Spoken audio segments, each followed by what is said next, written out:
Amém. Graça e paz, de novo, quanto tempo, né? Abra sua Bíblia aí no Evangelho de Lucas, capítulo 5. Evangelho de Lucas, capítulo 5.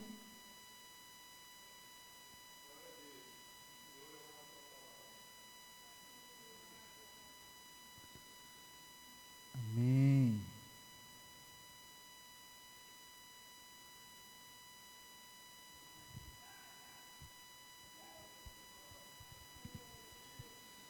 Amém. A partir do versículo 12. Lucas 5, a partir do versículo 12. Quem achou, diga: Senhor, eu amo a tua palavra. Quem não achou ainda, fala: me espera aí. A maioria achou. Lucas 5, 12, diz assim: estando Jesus numa das cidades, passou um homem coberto de lepra, e quando viu Jesus, prostrou-se com o rosto em terra, e rogou-lhe, se quiseres, pode purificar-me. Jesus então estendeu a mão e tocou nele, dizendo: quero, seja purificado.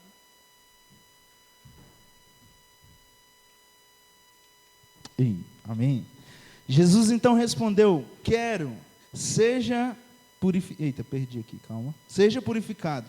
E imediatamente a lepra o deixou. Então Jesus ordenou: não conte isso a ninguém, mas vá mostrar-se ao sacerdote e ofereça pela sua purificação os sacrifícios que Moisés ordenou para que sirva de testemunho.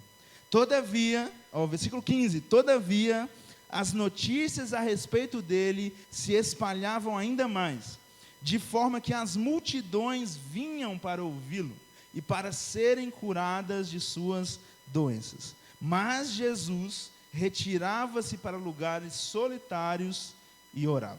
Amém? Feche seus olhos.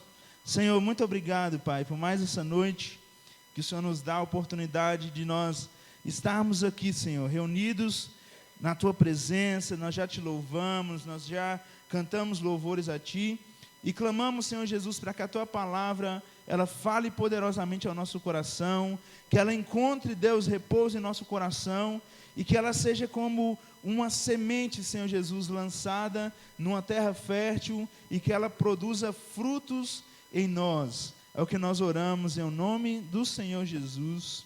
Amém. Amém? Você pode se assentar, né?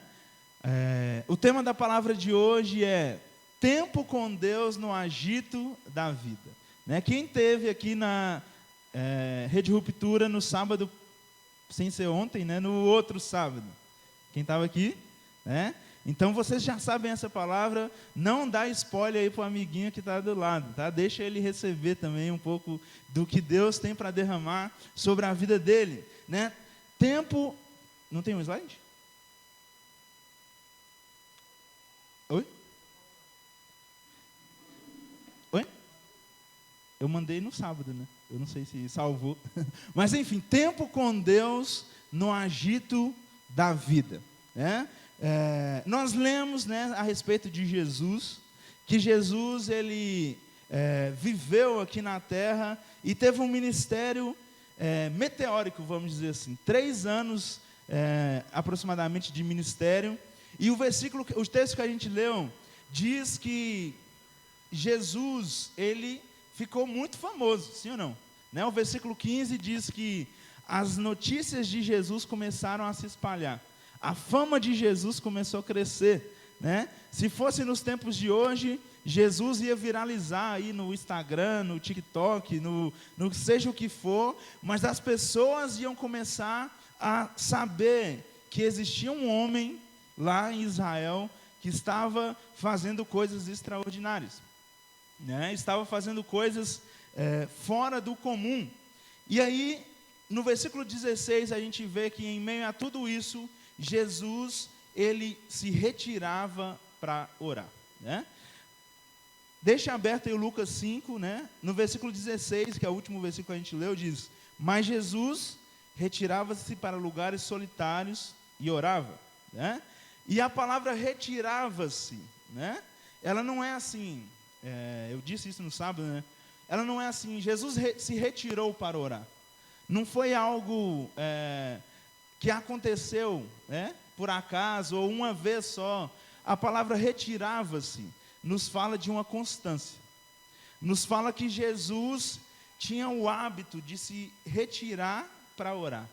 Ele se retirava para lugares solitários para falar com o Pai, né, para dedicar um tempo, né, sozinho com Deus, né? A gente conhece um texto bastante famoso também, que é Mateus capítulo 6, versículo 6. Abra a sua Bíblia aí, Mateus 6, 6. Evangelho de Mateus capítulo 6, versículo 6.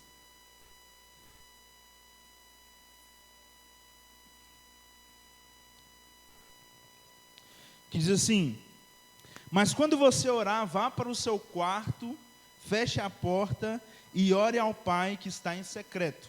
Então o seu Pai, que vê em secreto, o recompensará. Então a própria palavra nos dá a instrução para nós nos retirarmos para lugares secretos, né? Tem várias músicas aí que falam, né, do lugar secreto, né, no seu quarto, o lugar que você fecha a porta e você pode se conectar com Deus. Né? Orar, né, a gente às vezes tem uma definição um pouco errada sobre oração, né? O que é oração para você? Algum voluntário para falar? O que é oração? Quem falar vai ganhar um pirulito. Alguém? Conversar com Deus. O que mais? Oração. Oração. Oração, na verdade, não é apenas falar com Deus. Não é apenas conversar com Deus. Oração é você estar com Deus. Oração é você estar com Deus. Porque você estar presente é algo importante também. Quem já ficou apaixonado alguma vez na vida aí? Ó. Quando você está apaixonado por alguém, ou você gosta de alguém, você gosta de estar com essa pessoa, sim ou não? E muitas vezes vocês não estão falando nada um com o outro. Vocês estão simplesmente um olhando para a cara do outro, assim, falando, não. Ninguém fala nada, só admira a beleza um do outro, mas o estar junto te faz feliz, te agrada, né? E com Deus é a mesma coisa. Muitas vezes para orar, nós não precisamos simplesmente, unicamente falar com Deus. Às vezes Deus só quer que você esteja com Ele. Que você separe um tempo e fale assim, Deus, esse momento eu quero estar com você. Eu quero estar junto com o Senhor. Às vezes, você não precisa falar nada, eu também não vou falar nada, eu só quero estar junto contigo. E no sábado eu até citei o exemplo, que eu agora estou tentando ser fitness. Será que eu vou conseguir, gente? Profetiza palavras de bênção aí sobre a minha vida, para eu conseguir ser fitness. E aí, nos meus momentos de caminhada, né, de manhã, que eu acordo, naquele friozinho top, né, que estava fazendo esses dias, né, 7 horas da manhã ali, 11 graus. E aí, eu tenho, nesse tempo de caminhada, é um tempo que eu tiro para estar com Deus. Né? Muitas vezes eu escuto música, mas tem vezes que eu até paro a música. Eu falo assim, Deus, eu não quero nada atrapalhando. É eu e o Senhor. Se eu quiser falar alguma coisa, fala. Eu estou aqui com o Senhor. Eu quero estar contigo. Deus, Ele quer que nós estejamos com Ele.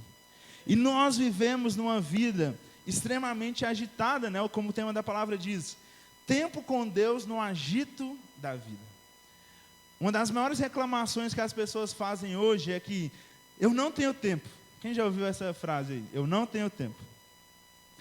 Parece que a cada dia o tempo diminui mais, né? Se você parar para pensar, nós já estamos em julho de 2023. Né? Parece que foi ontem, a gente estava aqui, ó, feliz ano novo, uhul, né? Feliz 2023. E já estamos no mês de julho. A nossa vida, ela tem passado com uma velocidade, mas no meio do agito da vida, nós temos que fazer como Jesus, que se retirava para orar, que se retirava para estar com Deus, né? E olha que coisa engraçada, mesmo Jesus sendo o próprio Deus, Ele se retirava para um lugar solitário para falar com Deus. Não porque ele precisava, porque ele era Deus, mas porque ele precisava deixar um exemplo para nós. E Jesus é o nosso exemplo na terra. Se existe um homem que você tem que se espelhar, esse homem se chama Jesus Cristo de Nazaré. Amém? Eu e você devemos ser imitadores de Jesus, assim como Paulo disse, né, que ele buscava imitar Jesus, e nós devemos buscar também ser imitadores de Jesus. Os grandes ajuntamentos, eles são muito importantes, né? Também são ordenanças do Senhor. Como é bom a gente adorar com a igreja, não é? Sim ou não? Quando a igreja toda está adorando, eu gosto disso, né? Não sei se vocês já repararam, eu sempre que eu ministro, eu dou um tempo para a igreja cantar, né? Vira para quem está do salão e fala assim: é o seu momento de brilhar. É a hora da igreja cantar, é a hora de você cantar, é a hora de você expressar sua adoração a Deus. Então esses ajuntamentos em grupo, eles são muito bons, né? Quando tem aqueles congressos que Deus fala, que Deus ministra, eles são também importantes, mas nós não podemos negligenciar nosso tempo sozinho com Deus, o nosso tempo de estar com Jesus, o nosso tempo de secreto para falar com Jesus, né? Para falar com Deus. E Jesus tinha esse hábito, né? No meio da sua fama, né? Como nós lemos no versículo 15, que todavia as notícias a respeito dele se espalhavam ainda mais, de forma que multidões vinham para ouvi-lo, né? Multidões é muita ou pouca gente? Vamos participar aí, gente. Não dorme não, já vou acabar. Multidão é muita ou pouca gente? Muita gente. E multidões vinham falar com Jesus. Multidões vinham saber o que é que esse cara estava fazendo, porque as pessoas chegavam doentes e eram curadas, as pessoas chegavam tristes para ele, saíam alegres, saíam felizes, e as pessoas vinham de todos os lugares do mundo saber quem era esse tal de Jesus e o que ele estava fazendo, né? E hoje, né, com a globalização do mundo e com a internet, é muito fácil de alguém fazer sucesso, sim ou não? A gente vê pessoas que postam um vídeo na internet e quando pensa que não, essa pessoa já tem mais de 1 milhão de seguidores, essa pessoa já está nos programas de televisão, já está na mídia, né? E Jesus teve essa carreira assim também, né? As pessoas começavam a falar dele, ele viralizou naquela época, e mesmo nos momentos de fama, né? Mesmo tendo fila de gente, né? A agenda de Jesus cheia, ele tirava um tempo para falar com Deus. Ele tirava um tempo para ter o seu devocional, para ouvir o que Deus queria dizer. E vários outros textos, né, trazem esse hábito de Jesus. Nós não vamos ler todos, mas eu queria passar com vocês alguns. Acompanhe aqui no telão, Mateus capítulo 14, versículo 23. Diz assim: tendo despedido a multidão, subiu sozinho a um monte para orar. Ao anoitecer, e ele estava sozinho, né? Ao anoitecer, Jesus foi numa vigília sozinho, né, para orar. Outro texto, Mateus 1,35. Marcos 1,35, desculpa. De madrugada, quando ainda estava escuro, Jesus levantou-se, saiu de casa e foi para um lugar deserto, onde ficou orando, né? E no sábado eu até falei sobre isso. Que hora que foi que Jesus foi orar? De madrugada, né? E Jesus, ele estava dormindo, né? Não é que ele estava assim, acordado, foi, né, ficou até tarde acordado e falou assim: vou orar. Não, Jesus, ele estava dormindo já, e ele levantou-se e saiu de casa e foi para um lugar deserto para orar, de madrugada, né? E eu até brinquei que existe, né, um hábito de se orar às 3 horas da manhã, porque dizem que de madrugada a fila do céu é menor, né? Então a fila de espera é menor se você orar de madrugada, e aí Deus vai te responder mais rápido, né? Mas é claro, é uma brincadeira. Mas Jesus, ele saiu de madrugada e foi para um lugar deserto para orar. Marcos 6,46. Tendo-a despedido, subiu a um monte para orar. E Jesus gostava do monte, né? Gostava de fazer uma vigília no monte. Aqui a gente não tem monte para orar, né? Tudo plano, né? Lucas 6,12.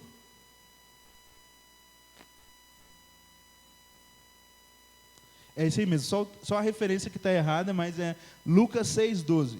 Num daqueles dias, Jesus saiu para o monte a fim de orar, e passou a noite orando a Deus. E por último, João 6,15, diz assim: sabendo Jesus que pretendiam proclamar o rei à força, retirou-se novamente sozinho para o monte para orar, né? Jesus, ele tinha esse hábito de se retirar para orar, de ter um tempo sozinho. E muitas vezes nós, no agito da vida, nós não tiramos esse tempo. Nós não tiramos esse tempo para orar a Deus, para ler a Bíblia, para meditar na palavra, para ouvir o que Deus quer nos dizer. E nesses textos, nesse hábito de Jesus, a gente aprende algumas coisas.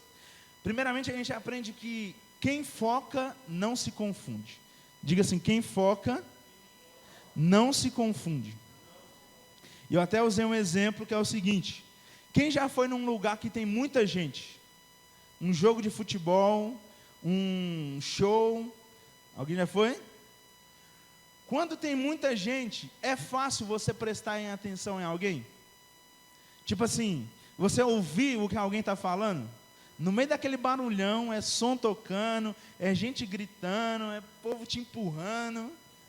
É difícil você prestar atenção em alguém, no meio de uma multidão, né? Geralmente você segue a massa ali, né? Se for o seu time jogando, você vai torcer, né? Espero que você torça por Palmeiras, né? Não? Corinthians? São Paulo? Flamengo? Cruzeiro? Atlético? No meio da multidão, é difícil você focar, né? Você entender alguém, mas quem foca não se confunde. Quando você silencia todas as outras vozes e foca a sua atenção a Jesus, quando você foca em Jesus, você não se confunde. Porque muitas vezes as vozes do mundo podem te confundir.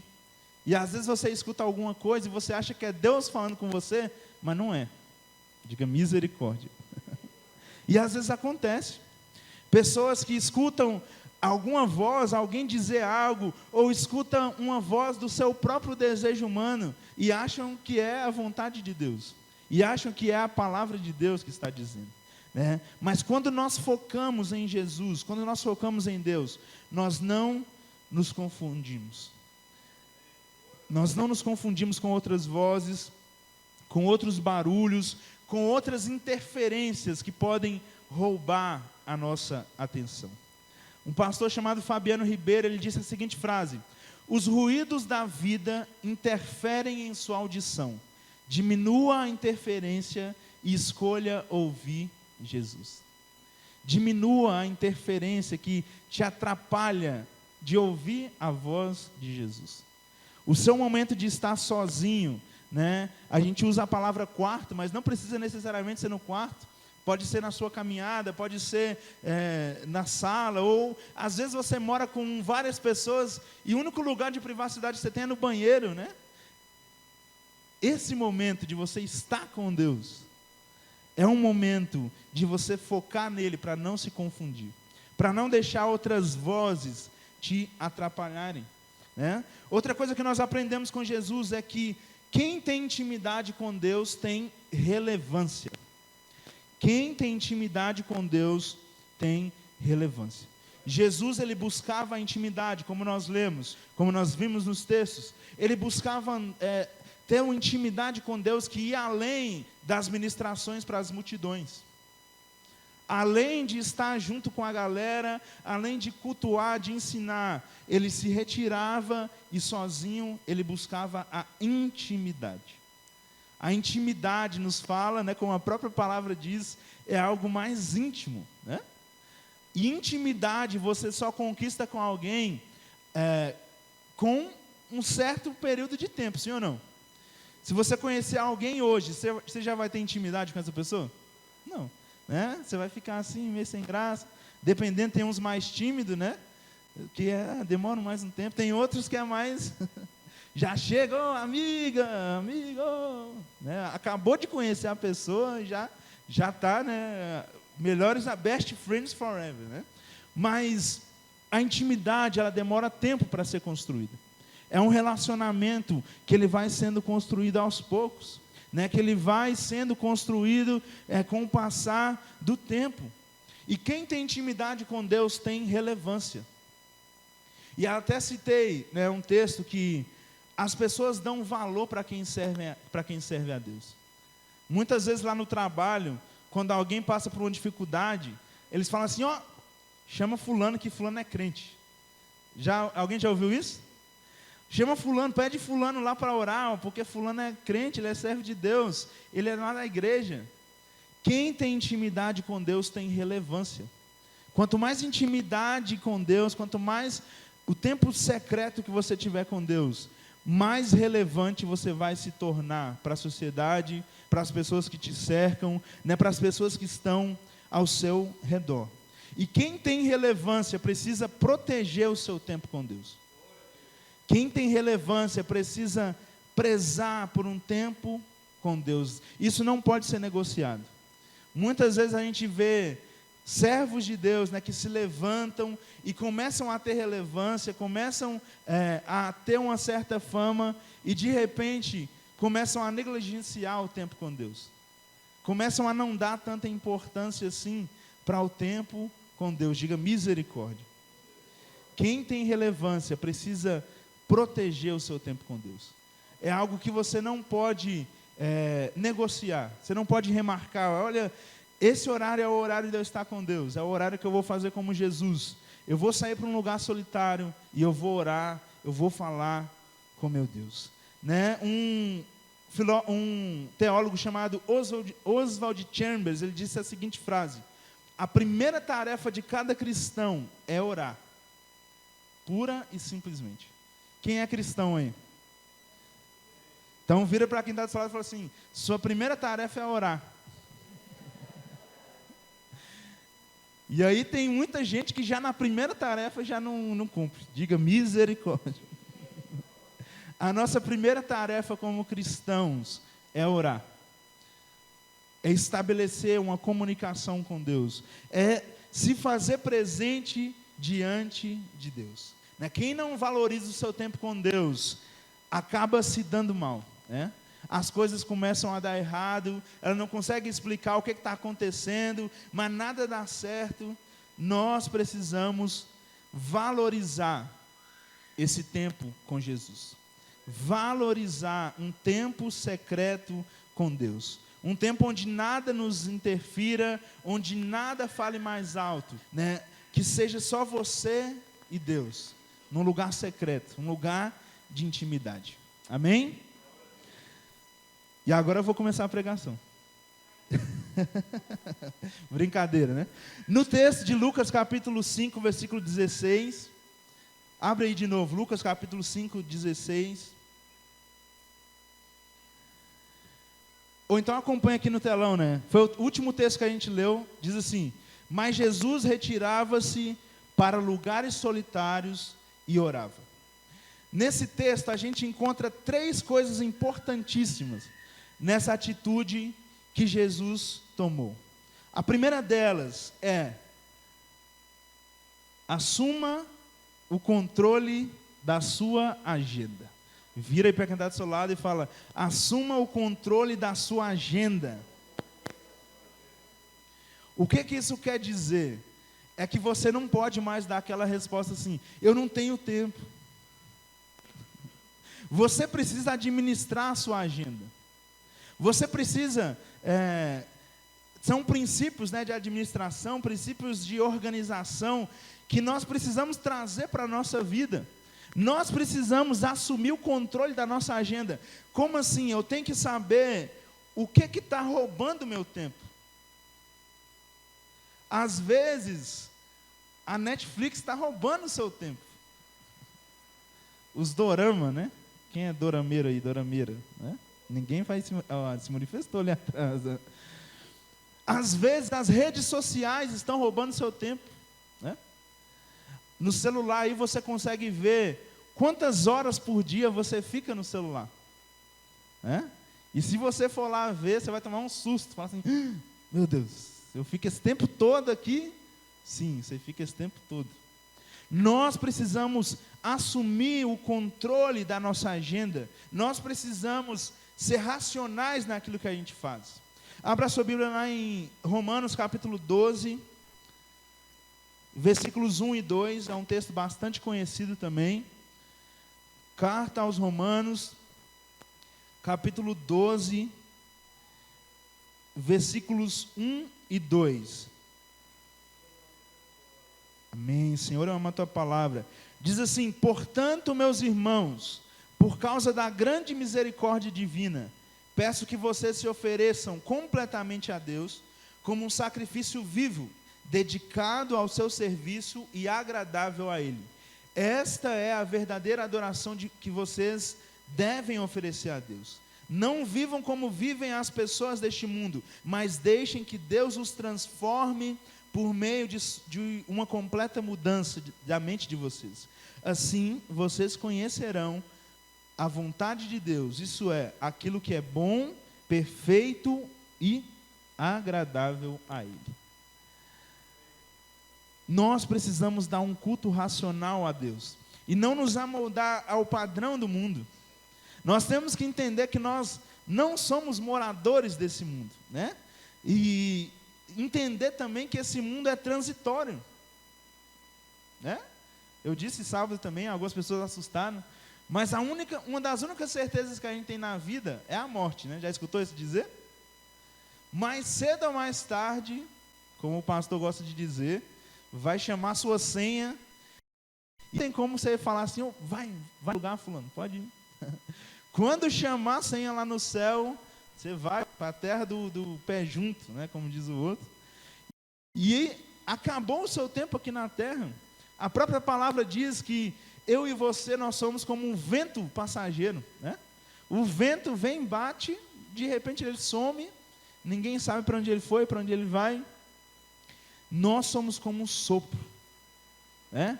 A nossa vida, ela é curta demais, né? Para a gente ficar perdendo tempo com as coisas desse mundo. Nós não podemos nos moldar ao padrão desse mundo, mas nós devemos dar um culto racional a Deus. E o culto racional a Deus é um culto que ele é dado conscientemente. Então é um culto que ele é dado com a nossa inteligência. É você ter a inteligência de dividir sua agenda, né? A gente, antigamente, né, tinha um conceito de que quem tinha agenda era só gente importante, sim ou não? Era só magnata, né, empresário, tem agenda, você tem que... Mas você também tem agenda, deve ter uma agenda. Você deve organizar a sua vida para você não ficar vivendo, como diz o outro, né, a Deus dará. Você precisa ter uma organização. Você precisa separar um tempo que vai ser o seu tempo de estar com Deus. Um tempo que é o tempo de você usufruir das redes sociais. Um tempo que vai ser o tempo que você vai estar trabalhando. Você precisa organizar a sua vida. Você precisa assumir o controle da sua agenda. E era o que Jesus fazia no versículo 16 que a gente leu. Jesus, ele se retirava. Não importa quem estava esperando ele, não importa quem estava chamando ele. E como a gente vê na história de Jesus, os grandes magnatas daquela época também procuravam Jesus, né? Nicodemos era um homem da alta cúpula, né? Um estudioso, e ele marcou um horário para estar com Jesus. Mas não importava quem estivesse chamando Jesus, não importava quem estivesse esperando, ele simplesmente se retirava e orava. Jesus, ele tinha um controle total da sua agenda. Ele não negociava. Ele não falava assim, Deus, eu vou fazer um outro compromisso aqui, depois a gente tem um tempo, beleza? Não era assim. Jesus, ele tinha o controle da sua agenda, né? Se você não fizer a sua agenda, outros farão por você. Se você não fizer a sua agenda, outros farão. O que isso quer dizer? Outras pessoas vão roubar o seu tempo. Outras pessoas vão roubar o seu tempo, né? Existe um outro texto, que eu não lembro a referência, que diz que nós precisamos remir o nosso tempo. O que isso quer dizer? É você organizar o seu tempo. É você saber com que você tem gasto o seu tempo. Né? Como nós dissemos, a vida é curta demais. Você precisa aproveitar o seu tempo construindo algo que é eterno. Não perder o seu tempo construindo coisas que são passageiras. É claro que não é errado você construir algo aqui, você deixar um legado, né? Você crescer, você avançar, você fazer o seu nome relevante, conhecido, mas o nosso foco precisa estar nas coisas do céu, amém? Então assuma o controle da sua agenda. O segundo ponto que nós aprendemos nesse versículo de Lucas 5,16 é: faça sacrifícios pelo que mais importa. Né? O texto diz que Jesus retirava-se, e ele retirava-se para lugares solitários. Um lugar solitário, quando eu falo um lugar solitário, a primeira coisa que vem na sua cabeça é um lugar bom ou ruim? Ruim, né? É um lugar solitário, né? Quando a gente vê aqueles filmes de presidiários, tem a solitária, quem já viu?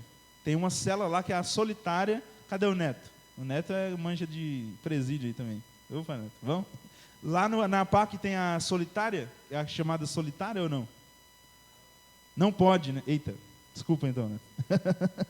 Mas nas cadeias tradicionais tem a solitária, que é o quê? Quando o detento ele se comporta mal, ou ele não segue as regras, ele é jogado num lugar que ele não tem contato com mais nada, nem a luz do sol bate lá direito, né? Um lugar solitário não é um lugar bom, não é um lugar que você se sente feliz, porque nós somos criados para ser sociáveis, sim ou não? Olha para essa pessoa que está do seu lado aí, bonita, né? A pessoa mais bonita aí que está do seu lado. Você foi criado para viver com essa pessoa, para conviver com essa pessoa, para aturar a chatura dela às vezes, né? Mas para celebrar com ela também, né? Para ser feliz com ela. Nós somos seres sociáveis. E quando Jesus ele se retirava para lugares solitários, ele nos ensina a fazer sacrifícios. Ele nos ensina a fazer sacrifícios, a entender que nós precisamos abrir mão de algumas coisas para colher os frutos lá na frente. Sim ou não? Existem pessoas que, por exemplo, têm um sério problema na área financeira. A pessoa não consegue juntar nada. Já viu alguma pessoa assim? A pessoa não consegue comprar nada, porque ela tem um pensamento que é o seguinte: quando dia 5 o salário cai na conta, ela fala assim: agora eu vou viver, né? Agora eu vou gastar, agora eu vou passar o cartão. Aqui não tem iFood, né? Mas eu vou gastar tudo em lanche, eu vou comprar brusinha, eu vou fazer a feira, né? E aí, quando chega o dia 15, dia 20, ela olha o saldo lá na conta e fala: meu Deus, me ajuda, né? A fatura do cartão já estourada. Se nós queremos construir algo no futuro, nós precisamos sacrificar algumas coisas agora. Às vezes você precisa ficar aí uns 2 meses sem sair para o lanche, né? Ou sai uma vez, fica 2 finais de semana sem sair, para comprar algo que você queira, né? Um tênis novo. Tem uma galera aí que gosta de tênis, né? Não vou falar quem é, para não expor. Mas nós devemos fazer sacrifícios agora para colher os frutos depois, para colher algo maior depois. E Jesus ele se retirava para lugares solitários. Eu tenho certeza que Jesus ele queria ficar no meio da galera, né? Jesus era um cara da galera, né? Tanto que ele chamou 12 homens para andar com ele. Ele não foi sozinho. E eu imagino que muitas vezes a galera estava lá no meio do churrasco, assando um peixinho lá, para quem gosta do peixe, né? E aí Jesus saía e falava assim: não, ó, desculpa, está na minha hora de orar, então depois eu volto aí. Jesus, ele fazia sacrifícios. Para nós começarmos a ter um tempo com Deus, nós precisamos fazer sacrifícios, deixar coisas de lado. Esse é o nosso culto racional. Esse é o nosso culto que nós damos para Deus, que nós lemos lá em Romanos 12. É você entender que existem coisas que podem ficar para depois, porque existem coisas que são mais importantes. Jesus, ele fazia o que era mais importante. Ele não ia parar, não ia mudar isso por nada, porque ele sabia que ele precisava deixar um exemplo para nós. Um exemplo de busca, um exemplo de ter um tempo de se retirar. Nós precisamos trocar os nossos desejos por nossas prioridades. Troque os seus desejos por suas prioridades. Isso é algo também que a gente aprende em administração financeira, né? Existe aquilo que é necessidade e existe aquilo que é vontade. Sim ou não? Por exemplo, você é uma pessoa organizada financeiramente, amém? Você recebeu o seu salário lá, pagou todas as contas, sobrou uma graninha. Mas aí você começou a sentir uma dor no dente. Dor no dente é bom ou ruim, gente? Nossa, é uma das piores dores que tem, né? Você precisa ir no dentista, o dentista fala assim, vamos ter que fazer um tratamento aqui. Mas aí você queria comprar aquela jaqueta nova, cheia de couro, né? Jaqueta chique. Qual que é a necessidade? A jaqueta ou tratar o dente? A jaqueta é a vontade, mas existem coisas que não são necessidades, são prioridades, né? Vai tratar o dente, viu, gente? Não deixa. Nós precisamos trocar os nossos desejos pelas nossas prioridades. Precisamos priorizar aquilo que mais importa, né? Mateus capítulo 13, versículos 44 e 45. Diz assim: o reino dos céus é como um tesouro escondido num campo. Certo homem, tendo-o encontrado, escondeu-o de novo, e então, cheio de alegria, foi, vendeu tudo o que tinha e comprou aquele campo. O reino dos céus também é como um negociante, que procura pérolas preciosas. Encontrando uma pérola de grande valor, foi, vendeu tudo o que tinha e a comprou. O reino de Deus, ele requer sacrifício, né? Nessa parábola aqui, um homem, ele estava numa terra, ele simplesmente estava cavando, e ele encontrou um tesouro valiosíssimo, né? Imagina, eu fico pensando nessa história, como esse cara foi honesto, né? Assim, honesto, vamos lá. Ele achou um tesouro numa terra. E aí, o que você faria se você achasse um tesouro numa terra? Você ia pegar esse tesouro, colocar lá na garupa da bicicleta, perna para quem te quer, ninguém viu, o dono nem sabia que estava aí, ficou por isso mesmo, e boas. Isso é o lógico, não é, sim ou não? Mas o que esse homem fez? Ele foi lá, vendeu tudo que ele tinha, comprou o campo, para ele ter, então, aquele tesouro.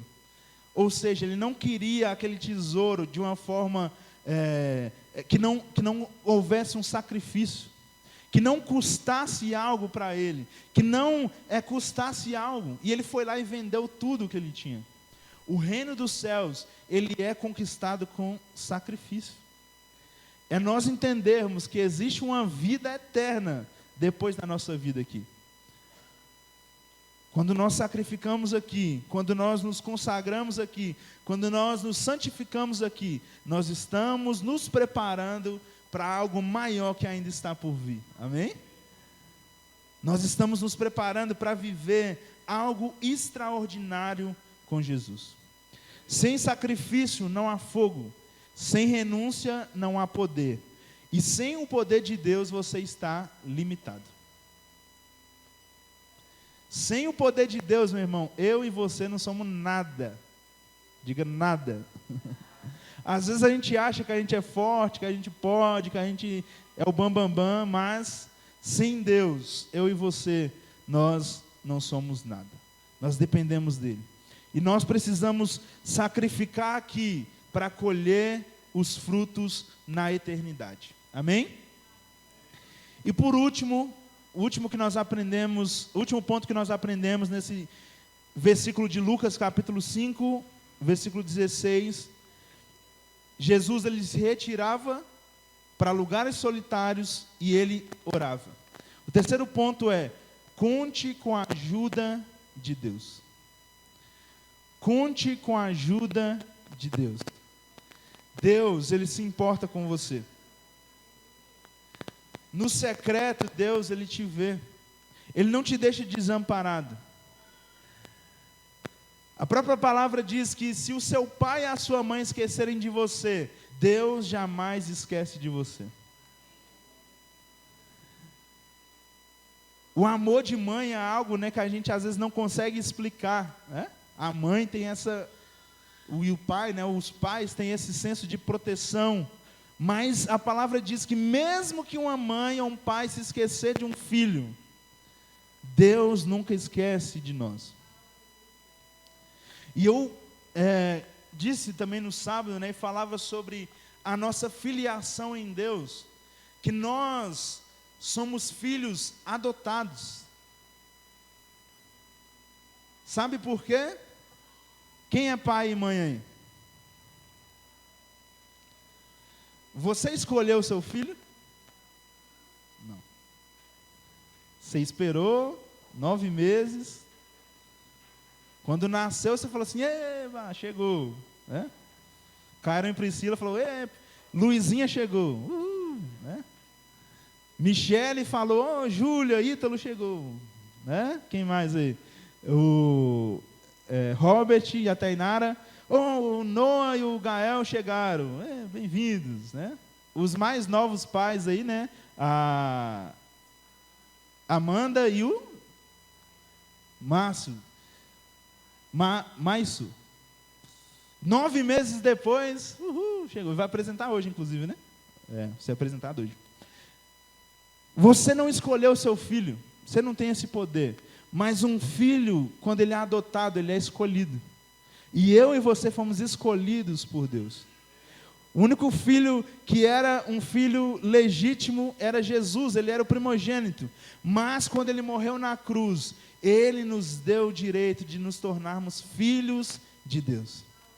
Ele nos deu o privilégio de termos um pai que é um pai bom, que é um pai que ama, que é um pai que se preocupa com você. E quando você se retira, você se coloca em lugares secretos e você ora. Você pode contar com a ajuda de Deus. Encontrei um bom amigo, e ele é filho de Deus Pai. O seu nome é Jesus Cristo. Nele a gente pode confiar. A gente pode confiar. Jesus, Jesus. Nele a gente pode confiar. A gente pode confiar. Jesus, Jesus.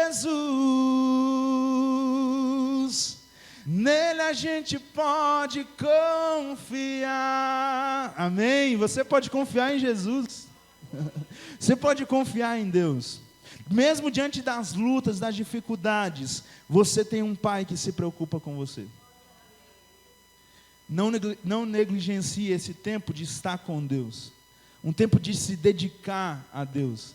De simplesmente estar com Deus. Você não precisa falar palavras bonitas, você não precisa fazer uma oração mirabolante, apenas tire um tempo para estar com Deus, para ler a palavra. Nós estamos estabelecendo aqui na igreja já há um tempo, uma devocional bíblica, que ela é simples, né? Baseada em 3 perguntas apenas. Né? Qual é o assunto do texto? O que eu entendi do texto e como aplicar, né, esse texto na minha vida. Né? São 3 perguntas que você responde e que você usa isso para meditar na palavra. Você usa isso para se aprofundar no conhecimento da Bíblia e trazer aplicação prática para isso. A Bíblia é a nossa regra de fé e prática. Não é apenas um livro para entretenimento, você precisa aplicar o que você aprende aqui na sua vida. Isso tem que fazer diferença na sua vida. E quando nós tomamos essa atitude, nós podemos confiar em Deus. Nós podemos clamar e Ele vai nos ouvir, Ele vai nos atender. Né? Abra sua Bíblia lá em Salmos, capítulo 139.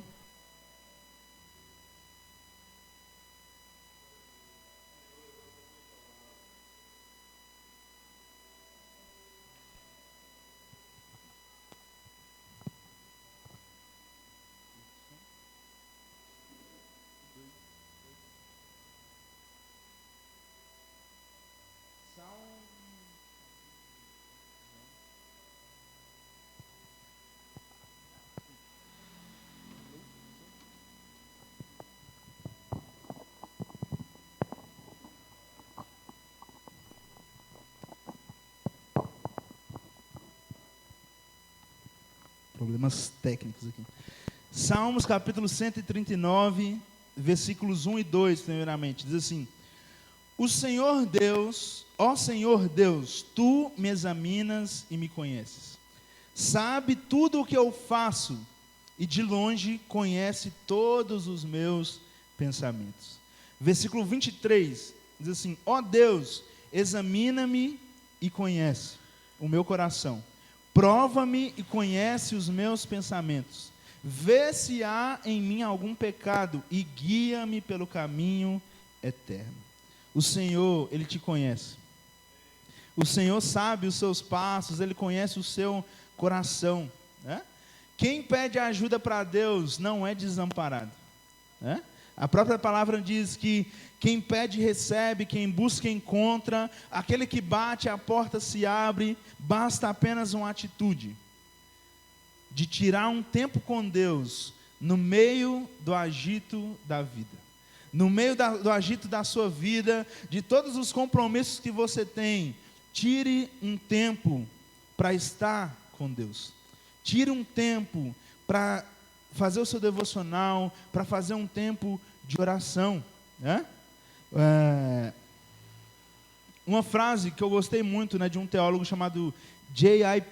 Parker, diz o seguinte: a vida cristã, em todos os seus aspectos, intelectual, ético, devocional, relacional e no testemunho público, é sobrenatural. Apenas o Espírito Santo pode dar início e sustentação a ela. O que isso quer dizer? A vida cristã é algo sobrenatural. É algo que eu e você não entendemos. Apenas o Espírito Santo pode começar isso, quando Ele abre os nossos olhos, abre o nosso entendimento, nos convence do pecado, da justiça, do juízo, e só o Espírito Santo pode sustentar isso. Porque é através da nossa fé que nós vamos vencendo os desafios.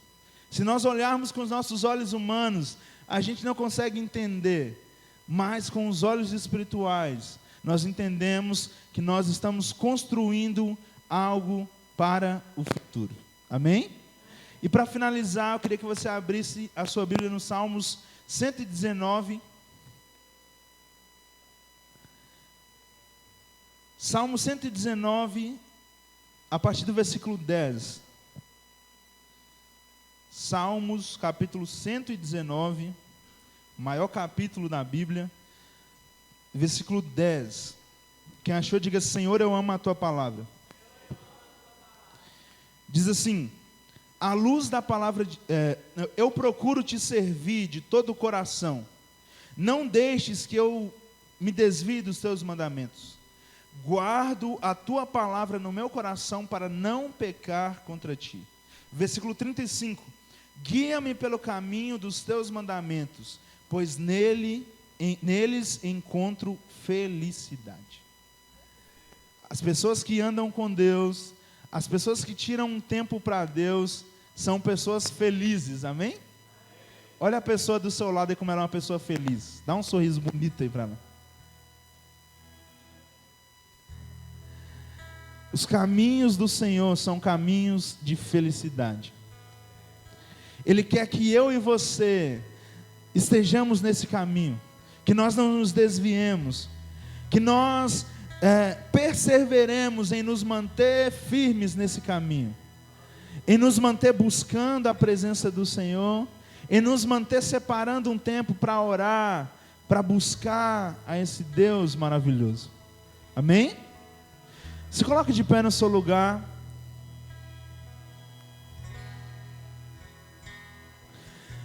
Que você possa entender que você precisa ter esse tempo de busca, que você precisa ter esse tempo de se apresentar diante de Deus em oração, na leitura da palavra,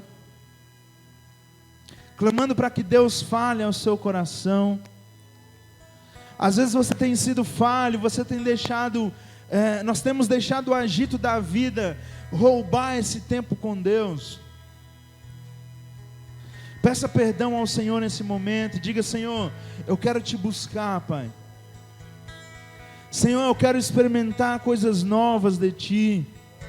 Senhor, eu quero dedicar mais tempo ao Senhor, não quero deixar que nada roube, Senhor, o meu tempo contigo. Eu quero experimentar coisas novas de Ti, Senhor.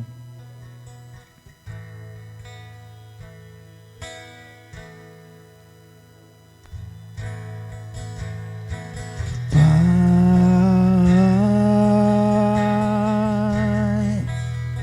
vim te buscar,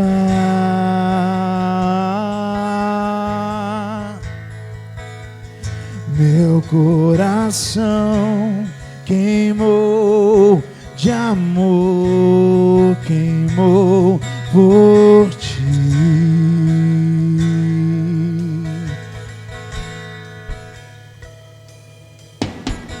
Pai,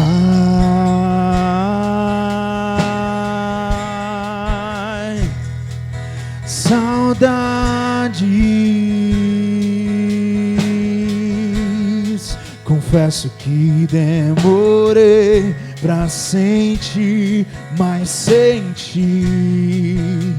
Eu não vou sair daqui sem te tocar,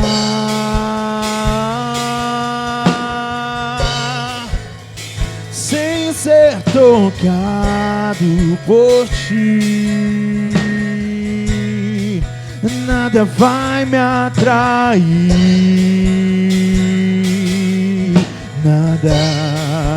nada vai me tirar daqui sem te tocar,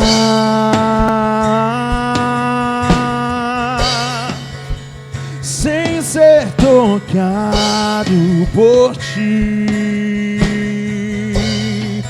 Nada vai me atrair,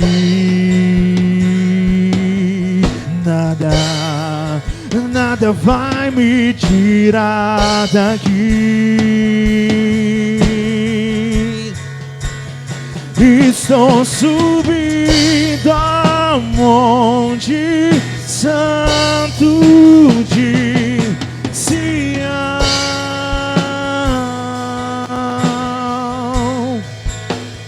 e vou tocar o céu com meu coração em adoração.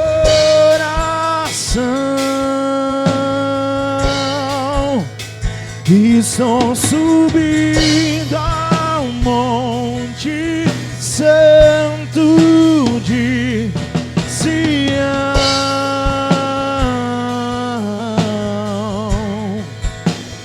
e vou tocar o céu com meu coração em adoração.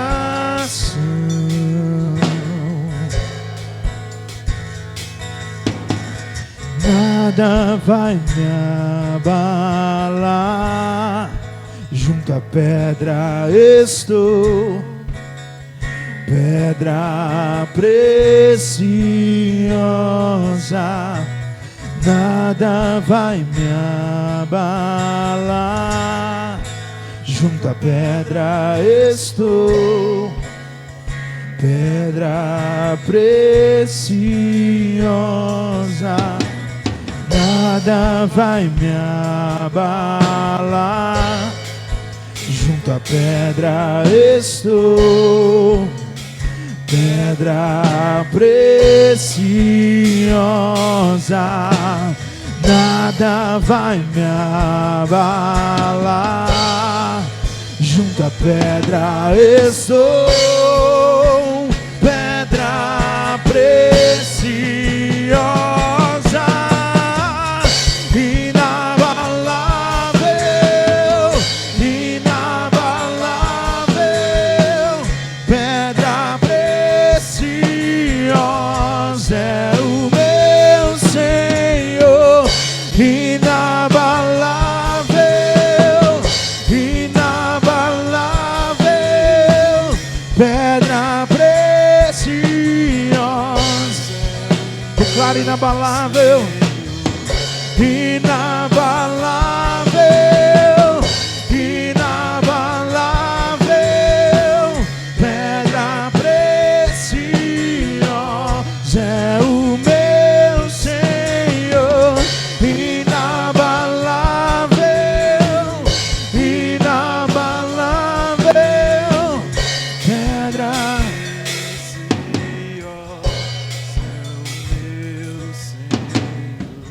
Senhor Jesus, nós queremos estar firmados em Ti, Senhor.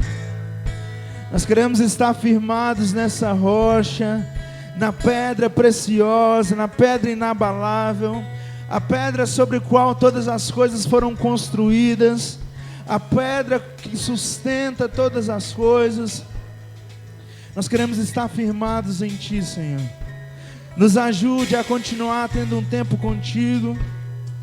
Nos ajude a criar o hábito, Senhor Jesus, de separar um tempo para Te buscar, um tempo para Te adorar, Senhor Jesus, um tempo para estar contigo.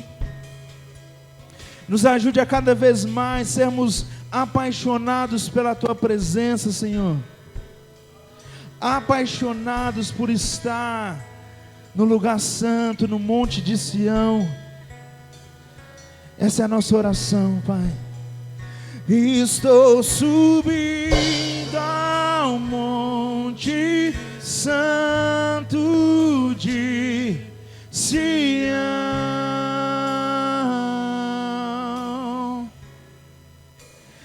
e vou tocar o céu com meu coração em adoração.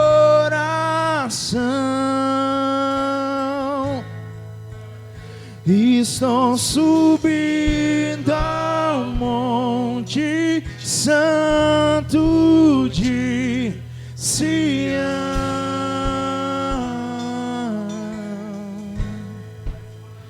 e vou tocar o céu